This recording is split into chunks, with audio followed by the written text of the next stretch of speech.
Agradeço. Amém. Gente, bom dia. Eu queria continuar. Vamos ver se vai.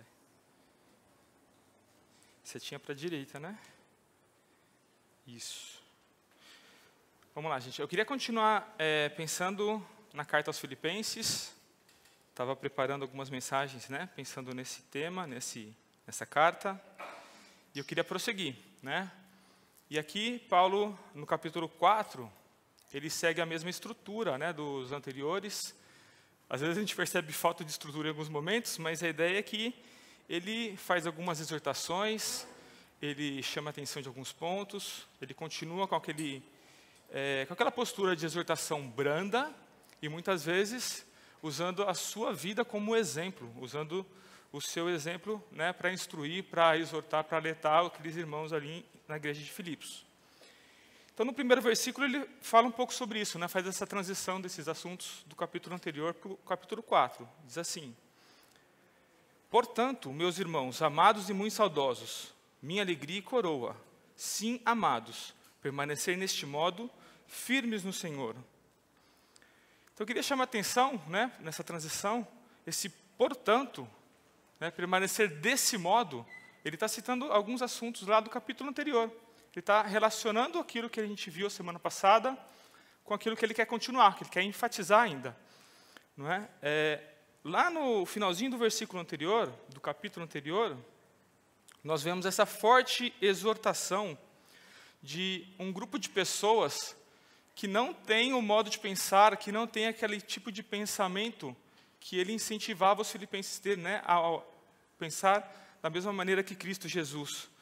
E ele dá um título bem forte, né, ele chama esse grupo de pessoas de inimigos da cruz de Cristo.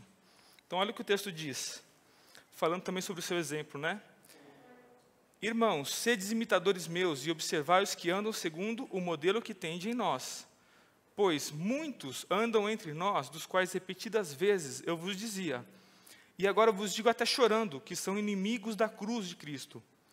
O destino deles é a perdição, o Deus deles é o ventre, a glória deles está na sua infâmia, visto que só se preocupam com as coisas terrenas. Pois a nossa pátria está nos céus, de onde também aguardamos o Salvador, o Senhor Jesus Cristo, o qual transformará o nosso corpo de humilhação, para ser igual ao corpo da sua glória, segundo a eficácia do seu poder, que ele tem até subordinar a si todas as coisas. É interessante que esses inimigos da cruz de Cristo, quando a gente começa a ver alguns detalhes, né, algumas características deles, muitas vezes eles não são percebidos pela doutrina, pelo ensino, né, pelo estilo de vida talvez público, mas é possível notar pelo andar dele, pela vida deles. Né, Paulo chama eles lá no versículo 3, de cães, né, aqueles que valorizavam a carne, valorizavam as aparências externas daquilo que, na verdade, devia estar no coração, devia ser interno, mas eles mostravam um estilo de vida que não havia sido afetada pelo Evangelho. Né, quando fala que o Deus deles é o ventre, mostra que todo o seu esforço, toda a preocupação que eles tinham era com eles mesmos. Eles não tinham o mesmo modo de pensar, que buscava servir uns aos outros, que buscava o interesse uns dos outros. E é interessante, né, talvez passe desapercebido, mas algo que me chamou a atenção é por que Paulo não fala assim, eles são simplesmente inimigos de Cristo? Por que inimigos da cruz de Cristo? E talvez esse tipo de pensamento que eu tive se torne mais forte quando a gente pense naquilo que é a centralidade do Evangelho, a centralidade da mensagem que nós temos para entregar para o mundo. Quando eu penso em alguns pontos que eu queria destacar, o que é o Evangelho, não dá para eu separar a pessoa de Cristo da obra de Cristo na cruz. Quando eu penso que eles são inimigos da cruz de Cristo, parece que eles são inimigos daquilo que Deus quer fazer nas nossas vidas, de maneira especial, baseado naquilo que Ele é e naquilo que Ele fez. Então, quando a gente apresenta o Evangelho, eu não sei se talvez alguém esteja ouvindo com clareza pela primeira vez aqui, mas eu penso geralmente em 3 pontos que são essenciais, né, sem as quais a gente não anunciou com clareza aquilo que é a mensagem de Deus. Então, pensando nesses 3 pontos, a ideia é que a gente tem que demonstrar o estado pecaminoso, o estado natural que as pessoas estão, na sua condição natural, afastados de Deus. As pessoas têm um problema, as pessoas têm uma condição, que elas estão no pecado. O segundo ponto é a necessidade que elas têm de reconciliação com Deus. E isso é similar, né? A Bíblia chama isso de um sinônimo, a vida eterna, a salvação, a necessidade de resolver. Né? Todas as pessoas, no seu estado natural, elas têm um problema diante de Deus, que precisa ser resolvido. E, por final, a solução, né? A obra de Jesus Cristo, sendo Deus homem, Ele é o único que poderia nos representar na cruz, pagando, né? Representando quem nós somos por ser homem, e pagando o preço suficiente para a ofensa do nosso pecado por ser Deus. Ele era o único que podia nos representar, pagar o preço da nossa ofensa, nos representar e pagar de maneira definitiva, de maneira plena, para sempre. Quando Paulo chama os filipenses de minha alegria e minha coroa, é interessante, né? Essa coroa, novamente, parece uma alusão ali à coroa dos gregos, dos campeões olímpicos, ou dos grandes generais, né, que tinham aquela vitória, e eles podiam usar uma coroa de louros, que simbolizava a maior honra, a maior glória que o mundo podia oferecer. Ele está dizendo que a minha honra, a minha glória, não está em qualquer coisa do mundo, mas está na vida de vocês. Vocês são a minha honra, vocês são a minha glória, vocês são o que eu tenho para oferecer a Deus. Ver a vida de vocês sendo transformadas por causa do meu ministério é aquilo que eu mais desejo, é aquilo que eu quero apresentar para Deus, como aroma suave, como o fruto do meu ministério.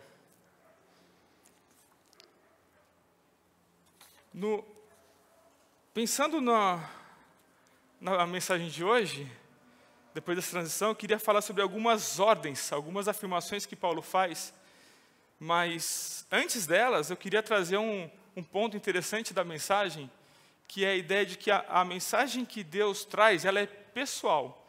Muitas vezes a gente pensa, né, até trouxe a fotinho aí do Uncle Sam, né, do tio Sam, mas eu não quero fazer nenhuma propaganda armamentista, não quero falar sobre, né, o político americano, não é o ponto.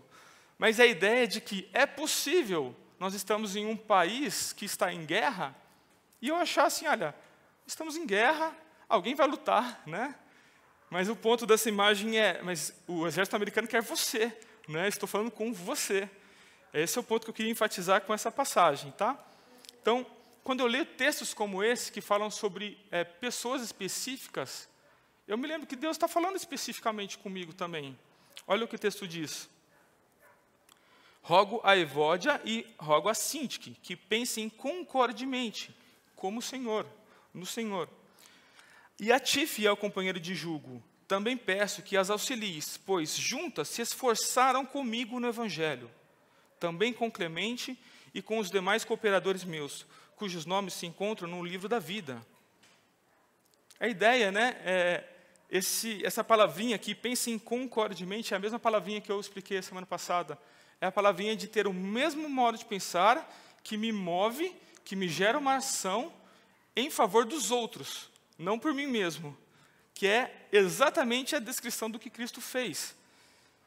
E uma coisa que acho muito forte, né, quando a gente vê nesse texto, pelo menos eu penso dessa forma, quando eu vejo Paulo falando para essas duas mulheres, e a descrição que ele faz delas, são pessoas que se esforçaram pelo Evangelho.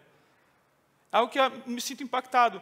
Se esse tipo de pessoa, se essas mulheres precisam ser exortadas para pensar como Cristo, certamente eu preciso.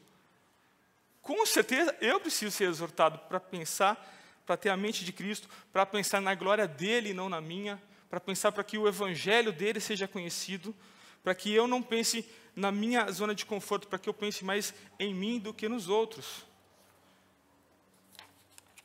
A ideia de que Deus ele está falando com nós, Ele está falando conosco pessoalmente. Queria enfatizar esse ponto também nessa passagem. Olha o que o texto diz. Aqui narra João Batista pregando, preparando o caminho do Senhor, preparando o terreno, né, para que o ministério de Jesus acontecesse. Olha o que ele fala. Vendo, porém, que muitos fariseus e saduceus vinham ao batismo, disse-lhes, raça de víboras, quem vos induziu a fugir da ira vindoura? Produzi, pois, frutos dignos de arrependimento. e não comecei a dizer entre vós mesmos, temos por pai Abraão, porque eu vos afirmo que destas pedras Deus pode suscitar filhos a Abraão. Existem vários ensinos aqui, mas eu queria enfatizar, né, aquilo que está na minha linha de raciocínio. João Batista está falando sobre uma graça de Deus, sobre um favor que é imerecido, que deve nos confrontar, que deve produzir arrependimento. E essa mensagem é para nós, é para todo mundo. E por algum motivo, né, existem vários problemas que a gente estuda, que a gente entende, que até a gente chama de farisaísmo, né, aquela coisa da falsa religiosidade, né, de uma religiosidade de aparências, quando a gente vive uma coisa, mas aquilo não reflete o nosso coração. Uma das características, um dos problemas que eles tinham, é eles pensarem, pô, mas será que essa mensagem é para mim? Eu que sou judeu, eu que sou filho de Abraão, eu que sou instruído na lei, estudo aqui a Torá, tenho todo o conhecimento, sou mestre da lei, eu preciso buscar arrependimento? Eu preciso pensar como Cristo? Né, talvez um paralelo nos nossos dias seria alguém que é nascido e criado na igreja, alguém que tem essa convivência por tradição, ou talvez, né, pensando no nosso contexto do Brasil, né, talvez alguém que seja membro de uma igreja que foi batizado quando criança, mas entende que por causa daquilo, por causa só daquele ritual, ela entende que não precisa fazer mais nada, entende que não precisa mudar a sua vida, mudar o seu estilo de vida. Então, existe um chamado, né, ao arrependimento que fala conosco. E eu preciso fazer uma, né, minha culpa. Né? Eu estou falando sobre um texto que falou comigo. Né? Estou trazendo uma mensagem que falou comigo, porque quantas vezes, ok? Vou confessar, diversas vezes eu estava aqui ouvindo o Maurício, ouvindo o Pierre, e pensei assim, poxa vida, seria muito bom se aquela pessoa estivesse aqui hoje. Aquele meu amigo, acho que eu vou mandar o link do YouTube para ele ver depois, porque servia para ele essa mensagem, não para mim. Né? Quantas vezes eu tive esse tipo de pensamento, e confesso, irmãos, Deus tratou na minha vida, tem tratado isso em mim também. Mas, quando eu penso, né, quando eu leio no meu devocional, em algumas oportunidades que eu vejo nomes, quando eu vejo Paulo exortando, né, Timóteo, faça isso, fulano, faça aquilo, pense de tal modo. Eu creio que uma aplicação boa que a gente possa experimentar, se eu colocar simplesmente, né, mudar um pouquinho ali o texto. Poderia colocar assim, Gustavo, eu rogo que você tenha o mesmo modo de pensar que teve Cristo. Gustavo, eu quero que você busque os interesses dos outros, não o seu mesmo. Que você não faça contendas, que você procure exortar, engrandecer o nome de Cristo. Como João Batista fala, né, que ele cresça e eu diminua. Quando eu me converti, quando alguém pregou o evangelho para mim, eu tinha 16 anos de idade, e uma das coisas impactantes que me chamaram muita atenção um pouco depois, quando eu descobri, é saber que aquelas pessoas, e aquela pessoa em especial, ele estava orando por mim. Algo semelhante que o grupo de oração no WhatsApp tem feito, tem compartilhado esses motivos. Né? Existia pessoas que eu não conhecia. Né? Tinha uma pessoa lá que tinha recebido o meu nome, alguns dados genéricos sobre quem eu era, e aquela pessoa começou a orar pela minha vida, orar pela minha salvação, orar por interesse, né, pelo meu benefício. E aquilo me foi muito impactante. E esse impacto, um tempo depois, se tornou ainda maior quando na Bíblia eu descobri que esse tipo de oração foi feito pelo nosso Senhor. Né? Lá em João 17, quando o nosso Senhor e Salvador, o Deus desse universo, sem que eu merecesse, sem que a gente merecesse, Ele estava prestes a morrer, Ele estava prestes a dar a sua vida por mim. Ele orou, dentre outras coisas, por mim. Ele orou por nós. Olha o que o texto diz. Aqui Jesus falando, aqui João 17. E a favor deles eu me santifico a mim mesmo, para que eles também sejam santificados na verdade. Não rogo somente por esses, mas também por aqueles que vierem a crer em mim por intermédio da sua palavra, a fim de que todos sejam um, como tu és, ó Pai, em mim, e eu em ti. Também eles em nós, para que o mundo creia que tu me enviastes. Eu lhes tenho transmitido a glória que me tens dado, para que sejam um, como nós o somos, eu neles e tu em mim, a fim de que sejam aperfeiçoados na unidade, para que o mundo conheça que tu me enviaste e os amaste como também amaste a mim. Quando Jesus estava prestes a morrer, a dar a sua vida por nós, né? A ser torturado, humilhado, a sofrer tudo que a gente sabe que ele sofreu, ele estava orando para que nós fôssemos santificados na unidade, para que a gente pudesse ter esse tipo de pensamento, para que a gente pudesse imitá-lo, né? Em buscar o benefício um dos outros. Quando eu penso, né, o impacto que isso trouxe na minha vida, né, isso me constrange, isso é algo que deve me motivar, não porque é uma regra que eu sigo, mas porque eu me sinto impelido por causa do exemplo do que ele fez. Estou pensando em algumas aplicações que eu pensei sobre a minha vida, eu queria compartilhar com vocês. Será que você tem valorizado os ensinos que tem recebido de Deus? Pelas Escrituras, pela igreja, entendendo que são direcionados para você? Você tem buscado o interesse dos outros, através da oração, exortação, consolo? Tem buscado a glória de Deus em tudo? Seu motivo de oração tem sido mais por você mesmo? Aquilo que nós aprendemos pelo exemplo de Paulo, através das Escrituras, deve transformar a nossa vida. Uma coisa que eu gosto de falar no DNA muitas vezes, né, mas um pensamento que a gente deve ter, a Bíblia ela é prática. A Bíblia não é um livro teórico, não é um livro de regras e receitas que está ali bonito na teoria, mas ela deve transformar a nossa vida, deve transformar nosso modo de agir. No segundo ponto, eu queria falar sobre uma ordem que Paulo nos dá, né? No terceiro vai ser uma segunda ordem também, mas eu queria pensar algo interessante. Existe uma ordem clara nessa passagem, que eu queria enfatizar nesse texto. Vamos lá? Diz assim: alegrai-vos sempre no Senhor. Outra vez digo, alegrai-vos. Seja a vossa moderação conhecida de todos os homens. Perto está o Senhor. Não andei ansiosos de coisa alguma. Em tudo, porém, sejam conhecidas diante de Deus as vossas petições, pela oração e pela súplica, com ações de graças. E a paz de Deus, que excede todo o entendimento, guardará o vosso coração e a vossa mente em Cristo Jesus. Quando eu penso nessa ordem, é até um pouco curioso, né? No mínimo para dizer inusitado, né? Por que existe a necessidade de uma ordem que diga, alegrem-se? Não é o que a gente busca? Qualquer pessoa no mundo não está buscando a alegria? Não é esse o maior anseio da nossa vida? Mas algo interessante, né? O que Paulo está dizendo aqui é um tipo de alegria, né? É aonde eu encontro essa alegria, que ele diz, alegre-se no Senhor. Então eu queria falar um pouquinho dessa ordem, um pouquinho dessas características aqui que essa ordem nos traz, como deve mudar e impactar a nossa vida. Essa ordem, quando eu reconheço que eu devo buscar a alegria no Senhor, envolve entender que existe um estilo de vida, né? Quando ele ordena novamente, não andeis ansiosos. Não existe um problema numa ansiedade, existem motivos, né, que nos trazem ansiedade em alguns momentos. Mas a ideia é que se relaciona com um estilo de vida que eu pratico, que eu me dedico, que eu me esforço, visando um alvo, visando aquela meta que é Cristo.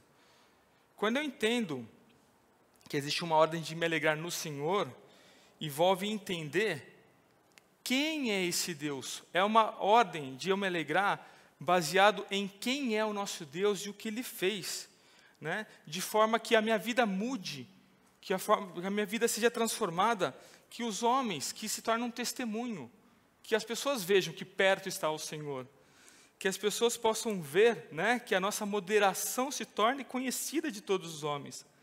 E é interessante que essa ordem, a gente costuma criar categorias, né? E ela está numa categoria que a gente tem um jeito de chamar, né? Que a gente fala do despojar e revestir. Né? Existe uma ordem de despojar, em diversas passagens do Novo Testamento, Paulo costuma dar esse tipo de ordem dupla, né? Existe um tipo de comportamento, um tipo de pensamento que a gente deve abandonar, e existe, de forma correspondente, um revestir, que no caso ele vai falar de oração. Só que existe um tipo de oração específica que eu queria falar, que é importante para entender qual é o tratamento que Paulo está dizendo aqui para a nossa ansiedade. para que a moderação seja conhecida de todos os homens. A ideia de reconhecer quem é o nosso Deus, a ideia de entender aquilo que Ele fez por nós, deve alterar o nosso pensamento, a nossa atitude. A próxima passagem que eu quero reforçar, traz aqui, ela vai compartilhar, vai reforçar essa ideia. Olha o que o texto diz. Por isso vos digo, não andem ansiosos pela vossa vida, quanto ao que é a vez de comer ou beber, nem pelo vosso corpo, quanto ao que é a vez de vestir. Não é a vida mais que o alimento, e o corpo mais do que as vestes? Observai as aves do céu, não semeiam, não colhem, nem ajuntam em celeiros. Contudo, o vosso Pai Celeste as sustenta. Porventura, não valeis vós muito mais do que as aves? Qual de vós, por ansioso que esteja, pode acrescentar um côvado, 45 centímetros aproximadamente, ao curso da sua vida? E por que andais ansiosos quanto ao vestuário? Considerai como crescem os lírios do campo. Eles não trabalham nem fiam. Eu, contudo, vos afirmo que nem Salomão, em toda a sua glória, se vestiu como qualquer um deles. Eu queria enfatizar, irmãos, que Deus, a Bíblia nos apresenta um Deus que é poderoso, um Deus que age em nosso favor, que tem agido na natureza. É um Deus que trabalha em nosso favor, que fez tanta coisa, desde a morte do seu filho, que continua agindo. Esse é o ponto. Quando a gente continua o texto, a gente vê mais um pouco dessa ação, mais um pouco daquilo que Deus é e daquilo que Ele tem feito. Continuando. Ora, se Deus veste assim a erva do campo, que hoje existe e amanhã lançada ao forno, quanto mais a vós outros, homens de pequena fé. Portanto, não vos inquieteis dizendo, que comeremos, que beberemos, ou com que nos vestiremos, pois os gentios é que procuram todas essas coisas. Pois o vosso Pai Celeste sabe que necessitais de todas elas. Buscai, pois, em primeiro lugar o seu reino e a sua justiça, e todas essas coisas vos serão acrescentadas. Portanto, não vos inquieteis com o dia de amanhã, pois o amanhã trará os seus cuidados. Basta o seu dia, o seu próprio mal. Queria enfatizar, irmãos, nessas passagens, o Deus que era o mesmo Deus lá de Abraão, o Deus, de Salomão que o vestiu, o Deus que cuidou de cada detalhe da história da salvação. Eu lembro compartilhei um estudo com um grupo de jovens, falando sobre o período intertestamentário, e fala do quanto Deus foi trabalhando no mundo, erguendo nações e derrubando nações, para preparar o mundo para o Evangelho, para que Cristo nascesse naquele período, tivesse tudo pronto. A ideia de que esse Deus, que tem cuidado da história, que cuida da natureza, e a Bíblia afirma que cuida de nós, um Deus que não precisava, Ele não tinha a menor necessidade, mas Ele deixou a sua glória, Ele morreu por mim, por vocês. O ponto é, quando a gente olha para aquilo que Deus é, para o que Deus fez, será que eu consigo imaginar que amanhã Ele vai deixar de cuidar de mim? Baseado em quem Ele é? Um ponto importante que eu queria ressaltar, esse tipo de oração, que eu levo minhas petições, que eu levo as minhas necessidades diante de Deus, o texto fala que ela vem junto com uma palavrinha interessante que é traduzido como ações de graças. Queria pensar um pouquinho nesse termo, porque ele é muito interessante e ele revela bastante do que Deus quer produzir na nossa vida. Essa palavrinha ações de graças, quando a gente traduz ela do original, é a ideia de uma ação, a ação de graças, é um estilo de vida, é um tipo de comportamento que ela acontece baseado na gratidão. É por isso que é ação de graças. É porque eu sou grato. Eu oro a Deus, entendendo que Ele vai cuidar de mim, que Ele cuida das minhas necessidades, não da maneira que muitas vezes eu prefiro, mas entendendo quem Ele é, entendendo a soberania dEle, sabendo que Ele vai fazer o melhor por mim, pelo seu conselho, pela sua mente, porque é muito superior à minha. Quando eu chego para Deus, eu entrego a Deus em humildade, olha, Senhor, é você quem pode suprir, é você quem pode resolver o meu problema. Esse tipo de comportamento deve transformar minha vida em gratidão, entendendo o que Ele fez. Essa ação de graças é a ideia de um constrangimento baseado naquilo que Ele fez, entendendo que tudo que Ele faz por mim é algo que eu não mereço, lembrando daquilo que Ele fez, né, para que eu fosse aperfeiçoado na unidade, né, aquilo que Ele orou por mim, tudo que Ele quer produzir na minha vida. Alguém que pensa dessa forma, alguém que começa a produzir esse fruto na nossa vida, é alguém que começa a ter a sua oração transformada. É alguém que muitas vezes chega diante de Deus, às vezes reclamando, questionando, às vezes com falta de fé, mas depois ele vai entender que o motivo que ele deveria orar, na verdade, deveria ser pelo seu reino, pela sua justiça.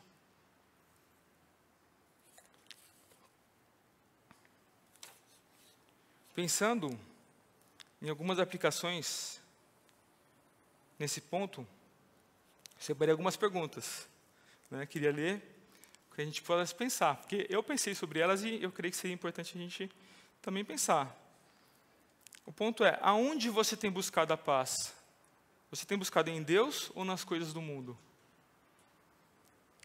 Você reconhece que Deus, que o nosso Deus, Ele pode suprir todas as nossas necessidades? Ele tem essa capacidade, Ele tem esse interesse? Você reconhece que Ele se interessa por você de maneira especial, como um filho, como uma filha amada, alguém por quem Ele deu a vida dele por nós? O seu modo de viver tem demonstrado mais gratidão pelo que Deus fez, ou insatisfação por qualquer motivo? Será que as nossas orações, repetindo, o que elas revelam? O que a gente tem buscado? Nós devemos sempre, né, existe uma ordem, nós devemos sempre nos alegrar no Senhor, para que a nossa moderação, nosso estilo de vida seja conhecida, para que Deus seja conhecido pela nossa vida, inclusive nas dificuldades, inclusive nos momentos de ansiedade, para que a glória de Deus seja vista naquilo que Ele tem produzido na nossa vida. No próximo ponto, eu queria falar sobre uma outra ordem, né, que Paulo nos dá, seguindo aqui no texto, que continua tratando do mesmo assunto. Olha o que o texto diz. Finalmente, irmãos, tudo que é verdadeiro, tudo que é respeitável, tudo que é justo, tudo que é puro, tudo que é amável, tudo que é de boa fama, se alguma virtude há e se algum louvor existe, seja isso o que ocupe o vosso pensamento. O que também aprendestes e recebestes e ouvistes, e vistes em mim, e isto praticai, e o Deus da paz será convosco. Paulo está novamente reforçando, né, essa ideia de que o cotidiano, de que o estilo de vida deles fosse alterado, fosse modificado. E de uma maneira didática, muitas vezes a gente pode pensar nessas passagens, né? A passagem anterior, a gente pode pensar como um tipo de tratamento, né? Eu caí em ansiedade, eu preciso de um tratamento, e aí a resposta é oração com ação de graças. E agora Paulo está falando sobre um estilo de vida, né, de maneira didática, a gente pode pensar como uma prevenção. Qual que é o que vai ocupar a nossa mente para me prevenir, para que isso não aconteça, não é? Então Paulo, ele lembra do seu exemplo. Mais uma vez, né, como eu falei, a gente pode, Paulo tinha a prerrogativa de simplesmente dar ordem, dar instrução, né? Ele era apóstolo, ele fundou aquela igreja, ele evangelizou aqueles irmãos, mas ele lembra, olha para o exemplo, olha para a minha vida, olha para o que eu faço de mim. Né? Quando a gente pensa no contexto, Paulo estava preso, ele estava aguardando a sentença que poderia libertá-lo ou poderia condená-lo. Paulo, nessas condições, ele, olha, eu estou preocupado com vocês, eu estou exortando vocês, vocês são a minha alegria, vocês são a minha coroa. Eu estou escrevendo aos filipenses, né? Esse é o exemplo que Paulo está querendo refletir, o que Cristo tinha feito na vida deles. É interessante, eu queria agora projetar uma porção maior desse texto, incluindo ele, que eu queria fazer, demonstrar uma ênfase de um jogo de palavras, né, que nós vemos que o texto revela ali sobre a paz de Deus e o Deus da paz. Né, a gente vai entender que as duas coisas não podem andar separadas, né, não posso ter um sem ter o outro. Né, o texto ele parece enfatizar isso, né, nessa passagem. Olha o que ele diz. Não andeis ansiosos de coisa alguma. Em tudo, porém, sejam conhecidas diante de Deus e as as vossas petições pela oração e pela súplica, com orações de graças. Com ações de graças, desculpa. E a paz de Deus, que excede todo o entendimento, guardará o vosso coração e a vossa mente em Cristo Jesus. Finalmente, irmãos, tudo que é verdadeiro, tudo que é respeitável, tudo que é justo, tudo que é puro, tudo que é amável, tudo que é de boa fama, se alguma virtude há, se algum louvor existe, seja isso que ocupe o vosso pensamento. O que também aprendestes e recebestes, e ouvistes, e vistes em mim, e isso praticai, e o Deus da paz será convosco. Eu queria enfatizar, irmãos, justamente, essa ideia de como é inseparável. O texto parece enfatizar, ele certamente enfatiza.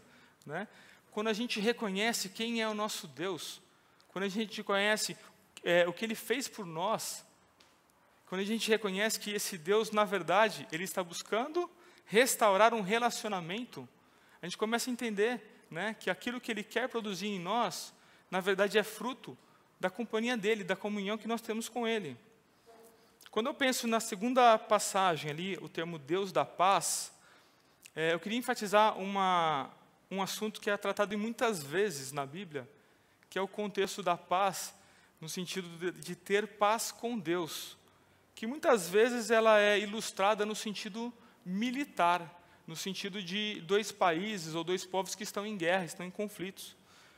E eu queria que a gente pudesse pensar, como uma ilustração, numa fronteira. Eu pensei algumas imagens aqui, eu trouxe aqui uma passagem, essa imagem ela fala sobre a Coreia do Norte, a fronteira da Coreia do Norte e Coreia do Sul, e na outra imagem é uma foto que ficou famosa de Israel, ali com a faixa de Gaza, que foi bombardeado alguns mísseis, e o outro estão ali protegendo, são uma proteção especial, tecnológica e tudo mais.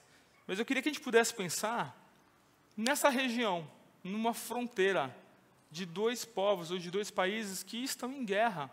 E se a gente pensar num lugar como esses que existem guerra há muitos anos, há muitas gerações, talvez a gente consiga ilustrar e pensar melhor naquilo que Deus Ele quer que a gente pense, naquilo que Ele quer produzir na nossa vida. A ideia que eu quero trazer é que a nossa vida, antes de nós nos entregarmos ao Senhor Jesus, antes da gente ter comunhão com Deus, esse era o nosso estado, antes de conhecer o nosso Deus. Nós estávamos em guerra, Ele era o nosso inimigo. Ali era uma região, o meu relacionamento com Deus era uma região de ataque, era uma coisa de inimizade.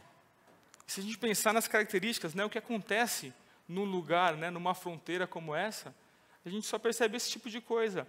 É um lugar onde acontecem hostilidades, ataques, atentados. É um lugar onde só acontece, onde a gente vê mais a morte. É um lugar onde a morte acontece constantemente. Mas olha o que Deus faz por nós, Olha o que o texto diz. Justificado, pois, mediante a fé, temos paz com Deus, por meio de nosso Senhor Jesus Cristo, por intermédio de quem obtivemos igualmente acesso, pela fé, a esta graça, do qual estamos firmes. Gloriamos na esperança da glória de Deus. Quando a gente pensa, irmãos, num lugar que antes existia guerra, onde reinava a morte, mas por alguma razão, por alguma atitude, agora existe paz, existe uma transformação muito forte, existe uma transformação naquele lugar que é impressionante. Quando a gente pensa numa fronteira, onde antes só existiam ataques, e agora a paz foi selada, o que começa a acontecer? Pessoas começam a ir e vir, começa a acontecer turismo, começa a acontecer comércio. Eu posso atravessar a fronteira, prestar serviço, eu posso atravessar a fronteira, conhecer aquele lugar. Acontece relacionamento. Quando a gente pensa nesse tipo de coisa que Deus quer produzir em nós, aquilo que Ele era visto como o inimigo, aquilo que era o alvo das nossas ofensas, o alvo do nosso pecado, e agora a gente tem a vida transformada. Olha o que Deus fala sobre a atitude dEle, sobre essa restauração de relacionamento que Ele quer produzir na nossa vida. Olha o que Ele diz. Porque se nós, quando inimigos, fomos reconciliados com Deus, mediante a morte do Seu Filho, muito mais, já reconciliados, seremos salvos pela sua vida. É o que Ele quer produzir hoje, que Ele quer continuar produzindo. Não apenas isto, mas também nos gloriamos em Deus, por nosso Senhor Jesus Cristo, por o intermédio de quem recebemos agora a reconciliação. E existe uma oferta de paz que Deus nos decreta. E essa paz, da mesma forma que aquela fronteira, ela deve mudar quem nós somos, deve mudar a nossa maneira de pensar, a nossa maneira de agir, deve mudar a nossa vida. Existe uma paz que ela é diferente, é uma paz que só encontra quem possui um relacionamento com Deus. Existe uma paz que não dá para separar, que não dá para ser isenta, né, do Deus da paz com a paz de Deus. Essa paz que Deus quer que experimentemos, né, essa paz que Ele chama aqui, é a paz que excede todo o nosso entendimento.